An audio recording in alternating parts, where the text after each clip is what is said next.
I Woof woof. found a Doberman puppy inside a burning dumpster. What happened next will break your heart. I heard the sound before I saw anything at all.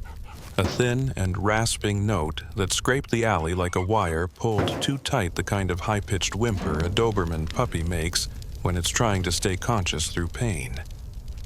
It wasn't a cat, and it wasn't a person, because it was the sound of something small fighting not to die.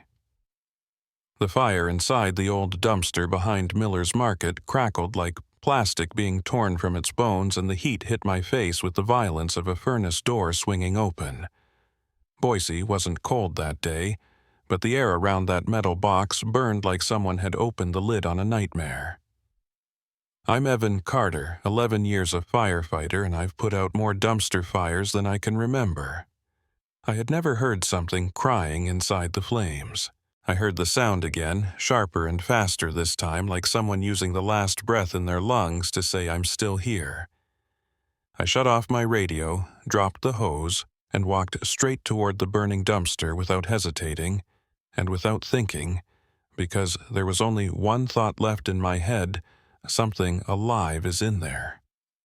I ripped the metal lid open, and heat punched straight into my face, stinging my eyes until they narrowed to slits, and when I finally saw what was inside, my heart clenched like a fist around a wire. A Doberman puppy, maybe 5 months old, black and rust, with a body so small it looked like a shadow being licked by fire, sat wedged into the far corner of the metal wall to keep itself from touching the melting plastic around it.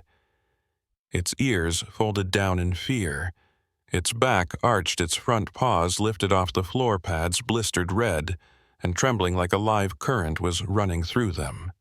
But it was its eyes that stopped me cold. They were Doberman eyes, dark, deep, watchful, and intelligent in that way that makes you feel like the animal is measuring every breath you take. It didn't bark, it didn't howl, it didn't act like any terrified dog I'd ever seen. It just looked at me straight and steady with a gaze that was both pleading and determined, as if it had been waiting for the right person to show up. And then I saw what it was holding between its front claws: a charred piece of fabric light gray, with a faded pink edge, tiny flowers barely visible on the surface, and one word almost burned away: Ellie. I don't remember whether I was breathing or not. I only know that my legs were already stepping into the dumpster before my mind caught up.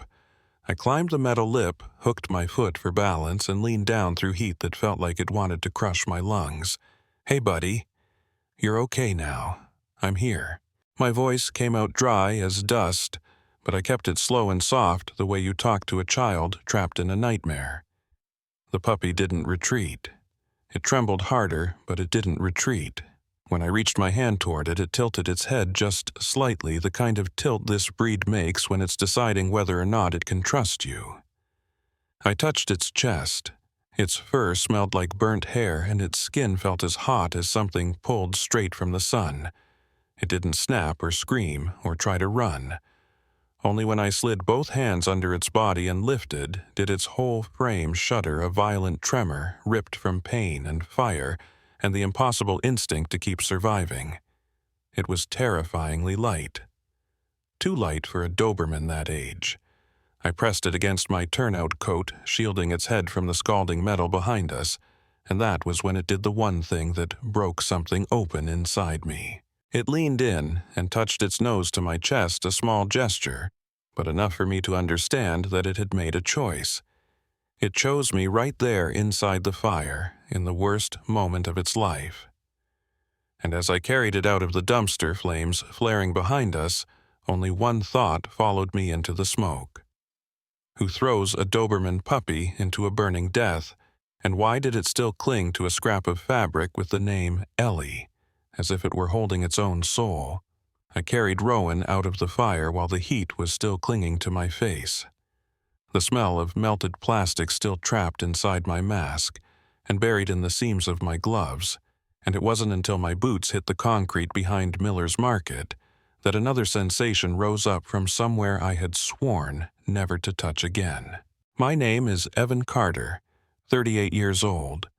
a firefighter with the Boise Fire Department for 11 years, and I've pulled people from overturned cars and ushered children out of burning kitchens and lifted cats from attics that smelled like old smoke.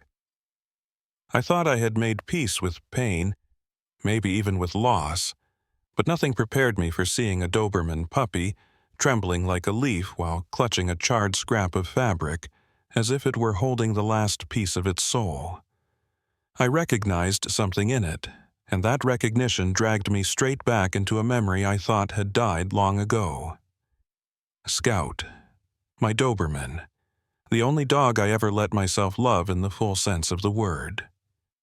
When the wildfire collapsed down the eastern ridge in 2017, we never had a chance to go back for him, and by the time I reached our small wooden house, the flames had already swallowed it whole. I searched for Scout for 3 days in ash and roots burned black as graphite, but there was nothing left, not even a trace. After that day, I made myself a promise no more. Dobermans in my life, no more letting my heart carve out a piece of itself for something it could not save. So when I held Rowan, half the size Scout used to be, the first feeling that hit me wasn't hope. It was fear. Fear that history was circling back. Fear that what I held in my arms was a reminder that I had never truly healed.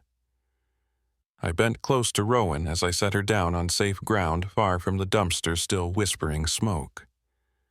She kept the ellie cloth tucked under one burnt paw, the nails singed and the raw skin exposed beneath the thin fur, her breaths short and shallow, but alive with that stubborn heartbeat. Dobermans carry the kind that refuses to quit unless the heart itself stops beating. I told my team I'm taking her ahead. See you at the station, and no one argued because they knew I wasn't the kind of man who wavered. If I said I was going, it meant I had already chosen my path. I placed Rowan on the back seat of my old Ford, the one I use on night shifts and long drives after calls, and though smoke still clung to my jacket and my hands, and even my hair, the moment I looked at her reflection in the rearview mirror, I knew there was only one place she needed to go, the Riverside Mobile Veterinary Unit, parked near downtown Boise. On the way there, I kept one hand on the wheel and the other reaching back now and then to touch the top of her head, so she'd know I hadn't vanished. She didn't cry or whine, and she didn't try to stand. She stayed curled eyes still open next to that embroidered scrap that read Ellie. That wasn't the reaction of an ordinary frightened dog. It was the reaction of a Doberman trying to keep a promise to someone. I've seen Dobermans guard children like sworn protectors, and I've seen them remember scents and people in tiny habits with a loyalty that borders on impossible, but I had never seen one this young clutch something burnt to almost nothing like a charm against death. When I turned into the Riverside lot, the lights from Dr. Hawthorne's unit stretched a long yellow streak across the pavement, and I lifted Rowan into the cold air, feeling her body shake harder as the temperature changed. Dr. Hawthorne looked up, her sharp, steady eyes locking immediately onto the burns across Rowan's body. "Surface burns," she said. "Mild pad damage. Dehydration. But," she leaned closer, "this little girl is a fighter." I wanted to believe that, but when I watched Rowan lying on the metal table, small frame ribs rising softly under black and rust fur eyes, refusing to close because she didn't want me to slip out of her sight, I saw only one truth. I had stepped into this story the moment she touched her nose to my chest, and there was no turning back. The lights inside Dr. Hawthorne's unit cast a cold sheen across Rowan's small body, reflecting off her frame the way a battlefield lamp might fall across a soldier left behind with no promise of rescue. And the Doberman puppy lay there without whining or fighting, only breathing fast and shallow, with eyes that never left mine for even a second. I've seen a lot of dogs panicked. Dogs, injured dogs, dogs so terrified they couldn't tell who was trying to save them. But Rowan was different in a way that unsettled me to the bone. She wasn't running from her pain. She was studying it, like she was calculating how much longer she could endure. Dr. Hawthorne checked each paw pad and every burn with a calm precision, and when she lifted the temporary bandage I had wrapped around Rowan's leg, the puppy jolted for a moment before pressing her head back into my hand as if afraid that even a heartbeat's distance meant losing the person she had chosen. "This one has will," Dr. Hawthorne murmured. I nodded and said, "She's been holding this since I found her," then handed her the charred piece of fabric. The name Ellie was so faded it was only visible when tilted under the light. "Child's item," she said immediately. I thought so too. I placed the fabric near Rowan and instantly she lifted her burnt paw claws, singed, trying to clutch it like someone might steal it away. Her eyes, dark deep, holding that particular Doberman intelligence locked onto it, as if it were the only path home she had left.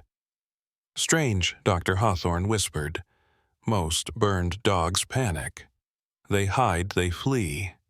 But she doesn't run." I finished. Exactly. Doesn't run. Dobermans are known for their sharp minds, but a 5-month-old like Rowan should have had pure survival instincts, jumping away from danger, scratching, biting, crying, searching for escape, but she did none of it. She sat there, in the fire, holding that fabric. I drew in a breath. I think she was waiting for someone.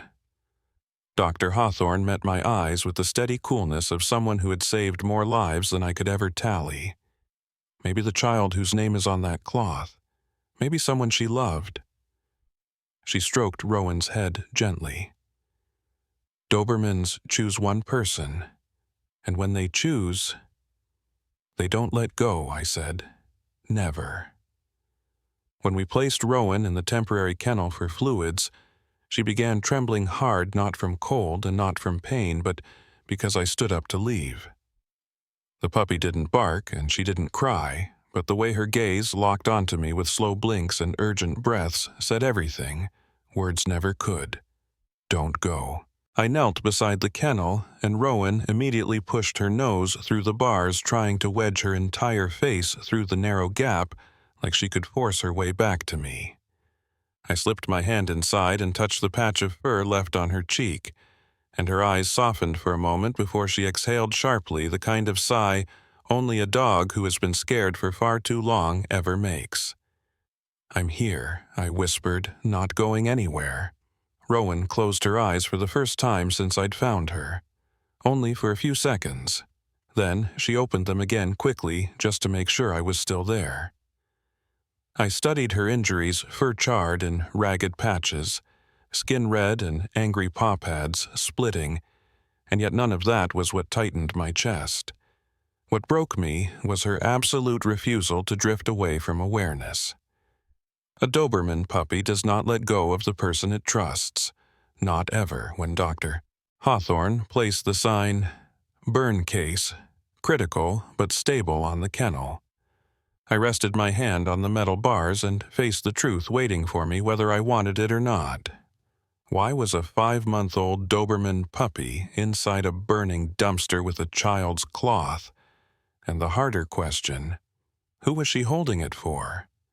I looked into Rowan's deep black eyes that had tracked every breath I'd taken since the moment we met, and a thought flickered through me like a spark catching dry tinder. She may have chosen me now, but before she chose me, she had already chosen someone else. Someone named Ellie. Dr. Hawthorne asked me to keep Rowan steady while she prepared the pain medication and the saline drip, and I used both hands to hold the puppy's head, not to restrain her, but so she'd know I wasn't going anywhere at all.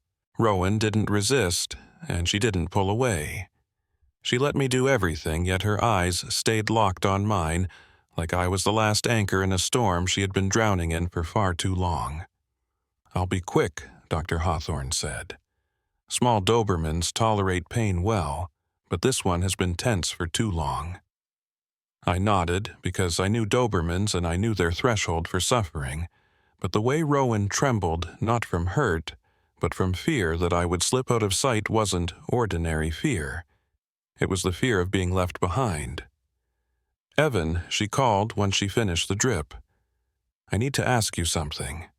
I looked up. Yes, she clings to you like this. I don't think she'll do well if you leave tonight. Shelter intake will follow protocol, but I cut her off. She's not going to a shelter tonight. No way. Dr. Hawthorne didn't smile, but something in her eyes loosened like a quiet exhale escaping after a held breath. I know, she said. I just needed to hear you say it. She peeled off her gloves and leaned lightly against the table, her voice dropping into something lower, steadier, more serious. Evan, you understand Doberman's right? If she's chosen a person, then you're not just her rescuer, you're her psychological anchor. If we put her in a shelter like this, she'll shut down. I knew that. Dobermans have hearts built for fierce loyalty, but they're fragile as glass when it comes to abandonment, and once they lose trust, pulling them back is almost impossible. I looked at Rowan. Her paws were bandaged her fur, scorched in uneven patches, but she still held the Ellie cloth as if it were sacred. Do you want to take responsibility for her recovery? Dr. Hawthorne asked. This time, I stayed silent longer. Not because I didn't know the answer, but because I was wrestling with a promise I had sworn on the ground after losing Scout. I had vowed no Doberman would ever step into my heart again. But that vow had cracked the moment Rowan pressed her nose to my chest in the fire.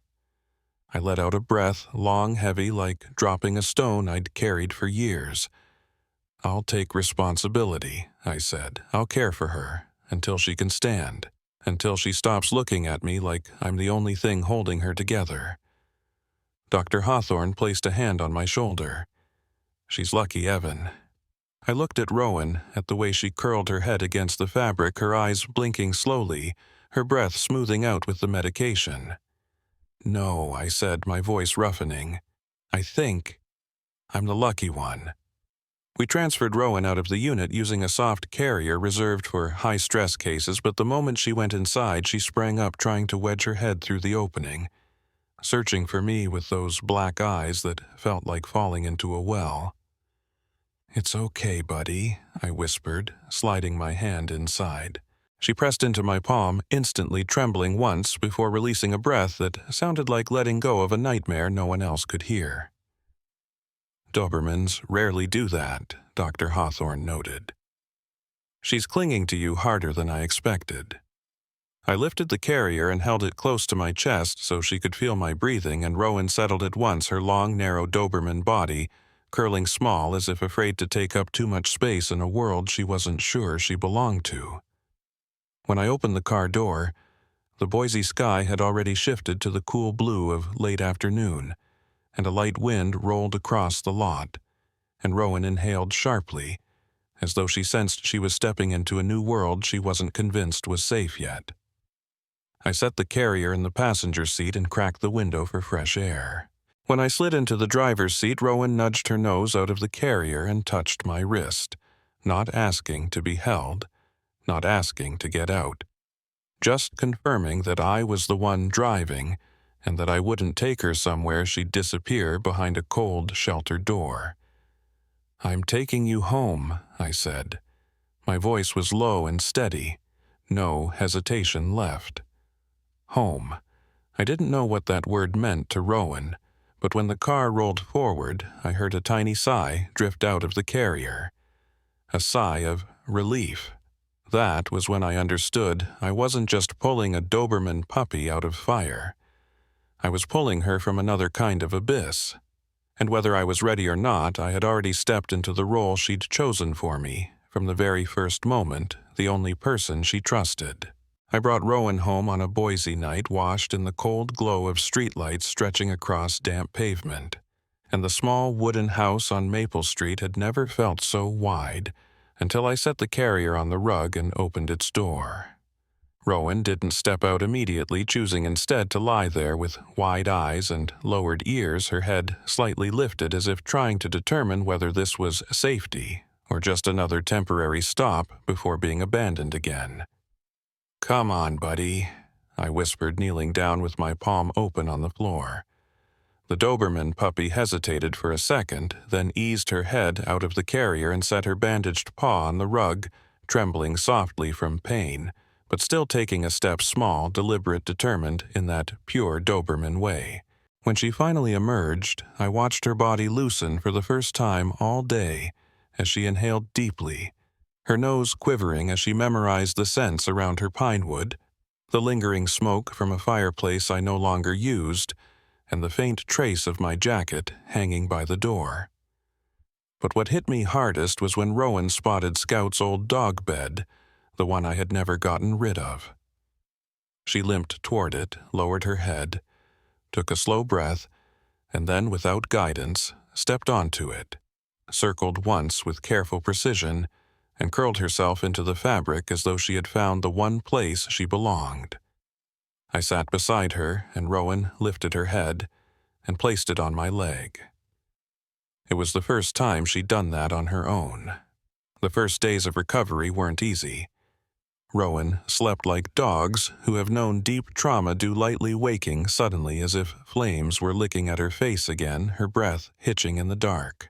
Each time I got up to get water in the kitchen, I heard her bandaged paw dragging across the floor as she followed just far enough to keep me in sight. She didn't touch toys, she didn't bark, she didn't make a sound. A frightened Doberman puppy becomes silent in a way that hurts to watch, and Rowan was the clearest proof of that truth. The only thing that steadied her was the Ellie cloth. I left it by her bed, and every night she rested her paw on it, like a ritual carved into instinct. Once, I tried to pick it up to wash it, and Rowan lifted her head instantly, eyes wide with panic, until I put it back. I understood. It wasn't fabric, it was a memory, a promise, a person she wasn't ready to let go of. But on the third morning, something shifted. When I opened the window to let in Boise's early light, Rowan was still asleep, curled, breathing deep, not flinching when the sun touched her face. She wasn't trembling. She wasn't bracing herself. She was actually sleeping. I let her be sitting on the floor with my back against the chair, watching life find its way back into her body. When she woke, she didn't jolt up. She simply lifted her head, looked at me, and lowered it again, trusting I hadn't vanished. A Doberman only does that when it finally feels safe. Dr. Hawthorne called with updates. The medication was working. The paw pads might scar, but they wouldn't affect long-term mobility.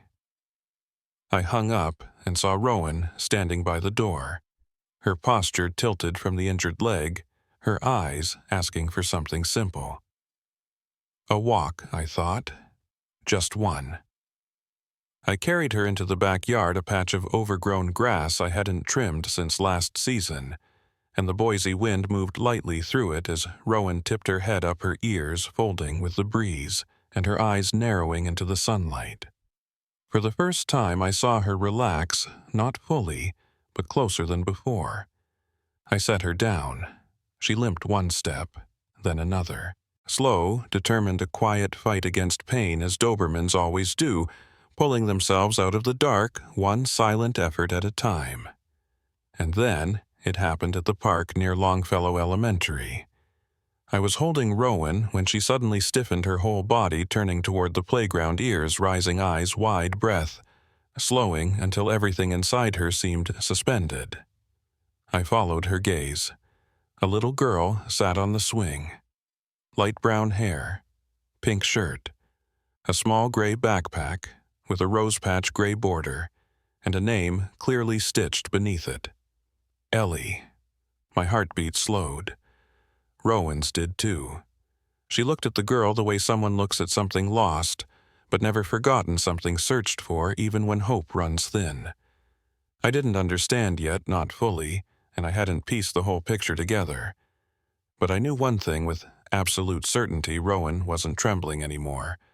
She was recognizing something. A thread had just tightened between a Doberman puppy abandoned in fire and the girl whose name was stitched onto the fabric she guarded like her own soul. And I knew this was only the beginning. I carried Rowan away from the playground with my heart pulling backward while my mind sprinted ahead, and the image of her looking at Ellie, silent, deep, unmistakably aware, kept circling through my head like something refusing to let go. A Doberman doesn't look at someone that way without a reason. That night, Rowan slept pressed against my feet, not in her bed, not on the rug, but right beneath me, with her head resting on the boots I hadn't even taken off, as if any breath of mine drifting too far from her would be enough to jolt her back into panic. And the next morning I realized something that felt like a shift in the air itself. She was ready to tell me a story she couldn't speak. Boise's morning was clear, the sunlight soft like threads of gold, and Rowan limped beside me into the yard until we neared the gate where she stopped abruptly, ears lifted, staring toward the maple street as if she had calculated the timing. I heard small footsteps, Ellie walking with her mother Lauren. Rowan didn't need me to carry her. She forced herself to stand on all four paws, even though the burned one trembled, and she stared at Ellie without blinking. Lauren smiled. "This is the dog you told us about, the one found in that fire." I nodded as I opened the gate slowly, and Rowan stepped out with her head lowered and her tail gently wagging, neither excited nor scared, but offering that quiet, respectful greeting only a Doberman can give. Ellie crouched and touched Rowan's cheek with the lightest brush of her fingers. Rowan closed her eyes, and for the first time since I found her, her whole body released no trembling, no held breath, no taut muscles. She knew this girl, or she knew the warmth she had held onto in the fire. "What's her name?" I asked. Lauren answered instantly. "Ellie." My chest tightened. Rowan opened her eyes and looked at me as if confirming the thing we had both tried not to believe. I showed Lauren the charred cloth. She covered her mouth, and Ellie stepped forward with a small gasp to touch it like she was touching a misplaced memory. This is her blanket," Lauren whispered. "We had a house fire in Twin Falls last year. I carried Ellie out, but the blanket got left behind." I looked at Rowan. She wasn't looking at the blanket. She was looking at Ellie because the person who mattered was here, not in the fabric. Lauren's voice shook. How did she get this?" I shook my head. "I don't know, but I think she held on to it in the fire, because she held on to your daughter before that." Ellie wrapped her arms around Rowan's neck, and Rowan, the Doberman, who once trembled with every breath, pressed her head into the girl's shoulder and closed her eyes like she had finally returned to the anchor she lost in the flames. But the climax didn't happen then. It came 2 days later. A strong wind rolled through Boise that afternoon as school let out at Longfellow Elementary, and I walked Rowan along the sidewalk, carrying her for part of the way because her legs still couldn't support her fully. Rowan suddenly tensed when we neared the alley behind Maple Ridge Apartments. Before I could ask, I heard it. A scream, small, sharp, a child's. I ran, and Rowan tore out of my arms, hitting the ground so hard her injured paw buckled, but she pushed herself upright anyway. She ran like her heart was somewhere ahead of us. In the alley, a pit bull had slipped its leash, not aggressive or vicious, just terrified and overstimulated, while Ellie stood frozen, her backpack on the ground. "Ellie, stay back," I shouted. But Rowan reached her first.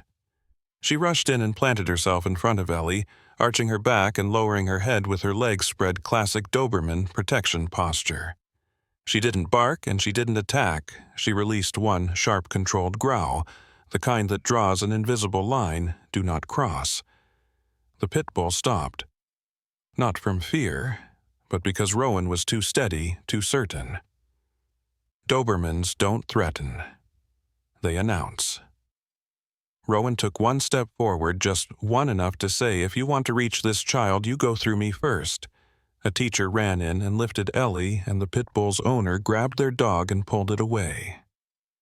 Only when Ellie was safe did Rowan's body finally collapse, as though she had been holding the entire world upright with a frame far too small. Ellie ran back and wrapped her arms around Rowan's neck, crying hard into her fur, and Rowan pressed her head into the girl's shoulder. "I knew it," "I knew you'd come," Ellie whispered. And that was the moment it all made sense. Rowan wasn't in that dumpster to die. She was there to keep a promise, to hold on to a memory, to guard the last warmth of the child she had protected in the first fire. The day at the playground, she recognized the girl. Today, she protected her again. 2 fires, 1 Doberman puppy, a mission no one assigned, but she carried anyway. And I was the only person chosen to bring her to the place she was meant to stand. The next morning, the house on Maple Street felt quieter than it ever had, and Boise sunlight spread across the rug like a thin golden blanket, while Rowan lay on Scout's old bed, with her head resting on the stuffed bear Ellie had given her. When I walked downstairs, she lifted her head, not startled the way she once was, not flinching from shadows or imagined danger, but simply looking at me as if asking a single question. "Are we seeing Ellie again today?" I scratched her head. "Yeah, buddy, we are." When Ellie and her mother Lauren arrived, Rowan was already waiting by the gate. Standing with a calmness that felt impossible for a Doberman puppy, only a few months old, and Ellie ran to her, throwing her arms around her neck, while Rowan pressed her head into the girl's shoulder as though she had been born to stand exactly there. Lauren spoke softly to me. "Evan, if you're willing, we'd like to adopt her." I looked at Rowan. She still rested her head against Ellie. Eyes closed, her breath slow and even, the kind of breath a dog takes only when it feels absolutely safe. I placed my hand on her back. Rowan looked up at me, not asking for permission and not afraid of being left behind, but simply offering gratitude in a way that needed no words at all. As if she were saying, "You brought me to the right place. I can walk the rest of the way myself." "I agree," I said. She chose Ellie long before I ever found her. Ellie hugged me tight, and Lauren wiped tears from her eyes. I gathered Rowan's things, the ointment for her paws, the stuffed bear Ellie gave her that first day, the small box holding the little items she'd kept during her time with me. Last of all was the charred cloth with Ellie's name stitched into it. I held it for a moment, the burn marks still there, no longer symbols of pain, but reminders of the resilience of a creature who refused to give up. "You should keep this," I said, handing it to Ellie. She held it against her chest, and Rowan watched, then touched the girl's hand with her nose. When their car pulled out of the driveway, Rowan sat in the back seat with her head resting on Ellie's shoulder, and she turned to look at me once, just once, not to check whether I was following, not to ask to stay, but to say something that needed no translator. "Thank you." The gate closed behind me and my house went quiet again, but it wasn't empty anymore. It held the warmth of a Doberman puppy who had entered my life like a small flame and burned away a darkness I had carried for years. I know now that some beings don't need language to speak love. They speak it by lying at your feet every night, by placing themselves between your child and danger, by carrying a scrap of cloth through fire because it belonged to someone they once loved. Rowan wasn't just a dog who survived. She was proof that love doesn't require words, only a heart open enough to receive it. And when she left my house that day, I understood something simple, clear, and undeniable. I didn't save Rowan. We saved each other.